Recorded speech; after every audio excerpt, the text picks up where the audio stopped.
विद्यार्थी मित्रांनो, या व्हिडिओमध्ये पाहूया आपण आरआरबी आणि एनटीपीसी या परीक्षेमध्ये येणारी महत्त्वाची प्रश्न, यापूर्वी झालेल्या पेपरमधील काही महत्त्वाचे प्रश्न आणि त्यांच्या ट्रिक.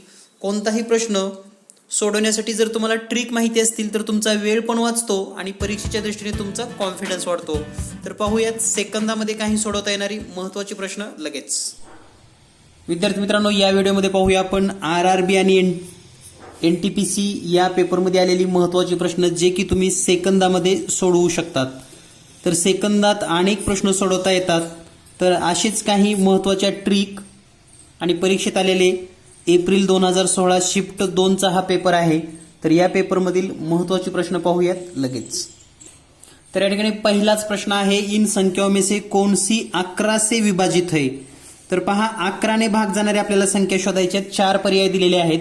शक्यतो यासारखा जेव्हा प्रश्न येतो तेव्हा संख्या खालून चेक करायला सुरुवात करा, कारण सुरुवातीचीच देतात असं नाही. तर खालून आपली शेवटची जर संख्या पाहिली आपण तर ती आहे 56, 43, 32 आणि 57.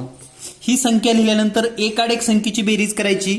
जसं 5 आणि 4 9, 9 आणि 3 12, 12 आणि 5 17, म्हणजे वरची बेरीज झालेली आहे 17.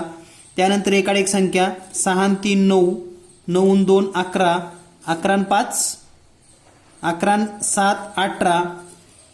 आलेल्या दोन्ही बेरजेमध्ये शून्याचा फरक येत नाही, म्हणजे हे पर्याय नाही, म्हणजे 4 नंबरचा पर्याय नाही. त्यानंतर मग सी नंबरचा पर्याय पाहूयात आपण. 49, 23, 17, 54. पुन्हा या ठिकाणी एकाड एक बेरीज करूया आपण. 4 आणि 2 6, 6 आणि 1 7, 7 आणि 5 11, म्हणजे वरच्या संख्येची बेरीज झालेली आहे 11. त्यानंतर 9 आणि 3 12, 12 आणि 7 19, 19 आणि 4 23.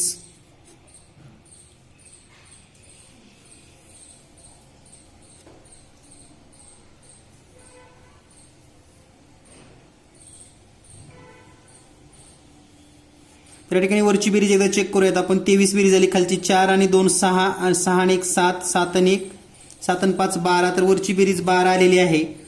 तर पहा, खालची बेरीज 23 आणि वरची 12 यांचा जर फरक काढला आपण, 23 वजा 12, तर हा फरक येतो 11चा. म्हणजे या संख्येला 11ने निश्चित भाग जातो. हा फरक शून्याचा जरी आला असताना तरीही भाग गेला असता, हे लक्षात ठेवा.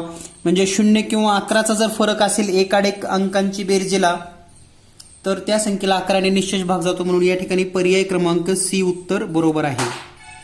जर तुम्ही वरून चेक करत आला असतात तर तुम्हाला तिसरी संख्या मिळाली असती. त्यामुळे या ठिकाणी या प्रश्नाचं उत्तर आहे पर्याय क्रमांक सी. तर आयडिया सोप्या सोप्या आणि छोट्याच असणार आहेत, परंतु तुमचा बराच वेळ वाचणार आहे.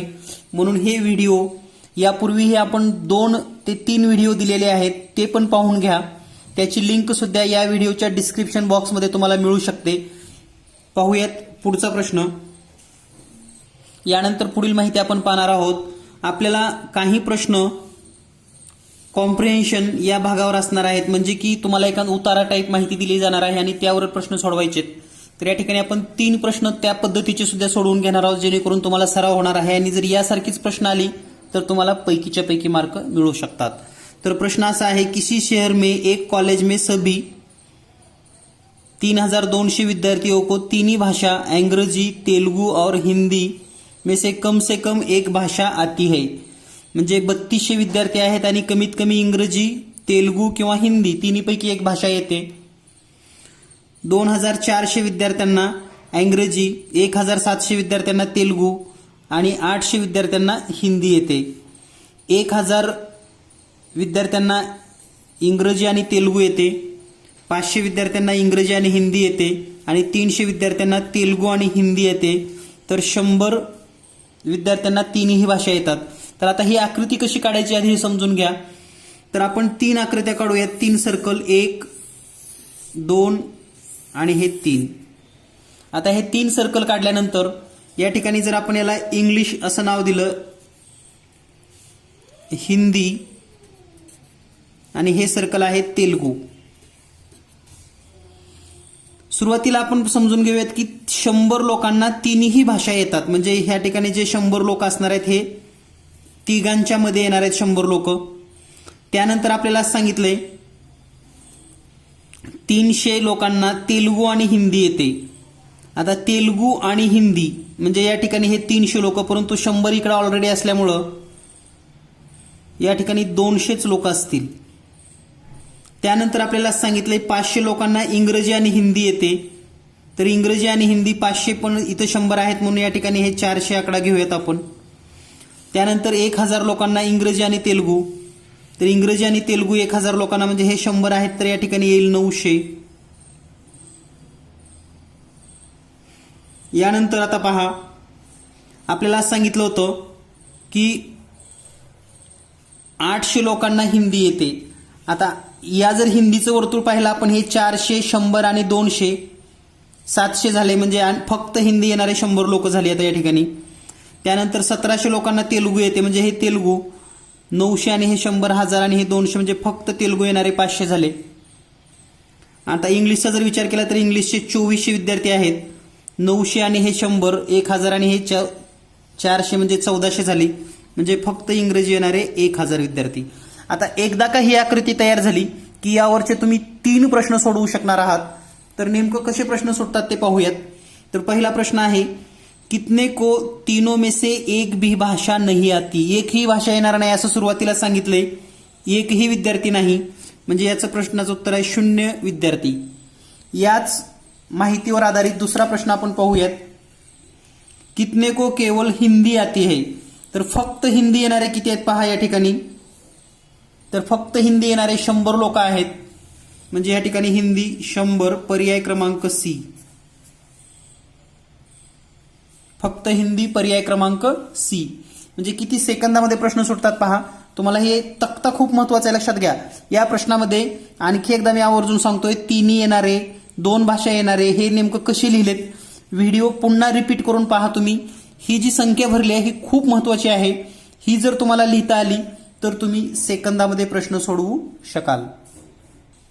यानंतर कितने लोगों को 3 में से केवल एक भाषा आती है. फक्त एकच भाषा येते असे किती आहेत. तर पहा या ठिकाणी जर पाहिलं आपण, एकच भाषा येणारे तर इंग्रजीचे 1000, हिंदीचे 100 आणि तेलुगूचे 500.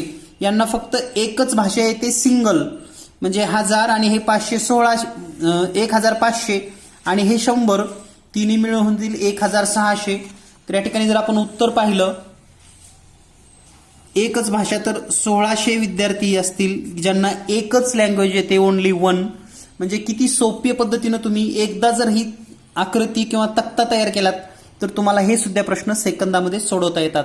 आणि या सर्व प्रकारची वेगवेगळी प्रश्न आपण सोडवून घेणार आहोत. चॅनल सबस्क्राईब केलं नसेल तर आजच सबस्क्राईब करून ठेवा, कारण दररोज किमान एक तरी व्हिडिओ तुम्हाला पाहायला मिळेल.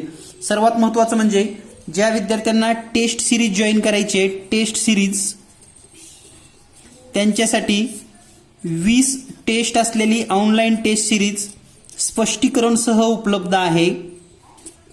स्पष्टीकरण सह. आणि यासाठी तुम्हाला डाउनलोड करायचं आहे जीनियस एक्झाम हे app. Genius exam. Genius exam मध्ये तुम्हाला रेल्वे भरतीच्या 20 टेस्ट स्पष्टीकरण सह उपलब्ध होतील. अधिक माहितीसाठी तुम्ही व्हॉट्सअप पण करू शकतात 8856 046 142 या नंबरवर. यानंतर पाहूया आपण पुढील प्रश्न. पुढचा प्रश्न आहे, f(x) बरोबर 2x वर्ग वजा 5x अधिक 2 याचे आपल्याला एक विभाजक सोडायचे, म्हणजे शोधायचे की ज्यांनी दिलेल्या पर्यायातून एक आणि त्याला भाग जातो. तर या ठिकाणी जे समीकरण दिलेलं आहे 2x वर्ग वजा 5x अधिक 2.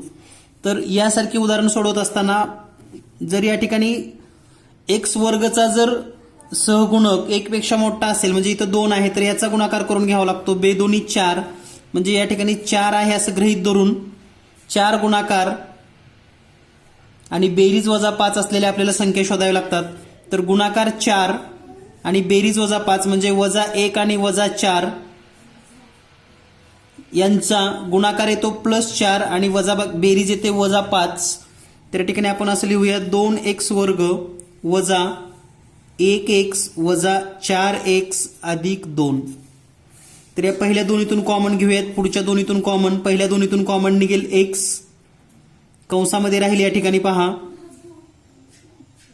2x वजा 1, या ठिकाणी वजा 2 कॉमन घेऊयात, कंसामध्ये राहील 2x वजा 1, म्हणजे या ठिकाणी जर कॉमन कंस पाहिला 2x वजा 1 हा कॉमन आहे, म्हणजे 2x वजा 1 हा एक कंस असेल आणि दुसरा कंस म्हणजे x आणि हे वजा 2 म्हणजे x वजा 2. तर हे 2 अवयव आहेत आणि पर्यायामध्ये जर पाहिलं तर x वजा 2 हा एक अवयव त्याने दिलेला आहे पर्याय क्रमांक 1 मध्ये. तर या पद्धतीने तुम्ही हे प्रश्न सोडवू शकतात. विद्यार्थी मित्रांनो, या ठिकाणी पहा, जे प्रश्न तुम्हाला कमी वेळेमध्ये सुटतील असेच मॅक्झिमम प्रश्न आपण घेणार आहोत, ज्याच्या काही ट्रिक आहेत आणि नाविन्यपूर्ण सुद्धा प्रत्येक प्रश्न आपण सोडवून घेणार आहोत. यानंतर पुढील प्रश्न, यानंतर पाहूया आपण एक शेवटचा छानसा प्रश्न.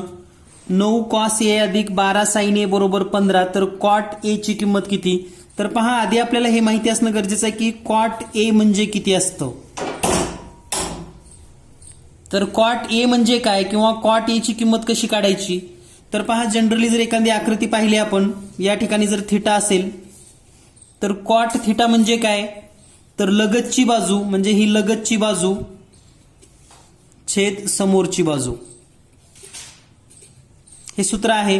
तर आपण जर कोणताही काटकोन त्रिकोण पाहिला तुम्ही, तर लगतची बाजू छेद समोरची बाजू, याचा अर्थ कर्णाचा याचा काही संबंध नाही. म्हणजे गुणोत्तरामध्ये सुद्धा जर आपण पाहिलं तर बाजू आणि बाजूच असणार आहे. जर पर्याय जर पाहिले आपण 3/4 म्हणजे लगतची बाजू 3/4 म्हणजे असू शकते. 12/13 तर 12/13 हे असणार नाही, कारण कुठलंही पायथागोरसचं त्रिकूट असं होत नाही 12/13 आणि इकडं काहीतरी त्याचा कर्ण निघेल असं होणार नाही. 1/3 1/3 आणि 3/5 पण असू शकणार नाही. म्हणजे पर्याय नाहीत. यावरून सुद्धा आपल्याला हे शोधता येतं की याचं उत्तर आहे 3/4 हे असू शकतो. लगतची बाजू छेद कर्ण म्हणजे लगतची बाजू छेद समोरची बाजू. आणि या ठिकाणी जर आपण 12, 5 हे जर विचार केला तर हे कर्ण आहेत. तुम्हाला यापूर्वी पण मी काटकोन त्रिकोण आणि पायथागोरसची त्रिकुट लक्षात ठेवायला सांगितली होती. यावरून कॉटसाठी कर्ण हा छेदामध्ये कधीही नसणार नाही, म्हणून या प्रश्नाचं उत्तर येतं 3/4. भेटूया लवकरच आणखी काही पेपरसह स्पष्टीकरणसह. सोबत राहा, सबस्क्राईब करायला विसरू नका.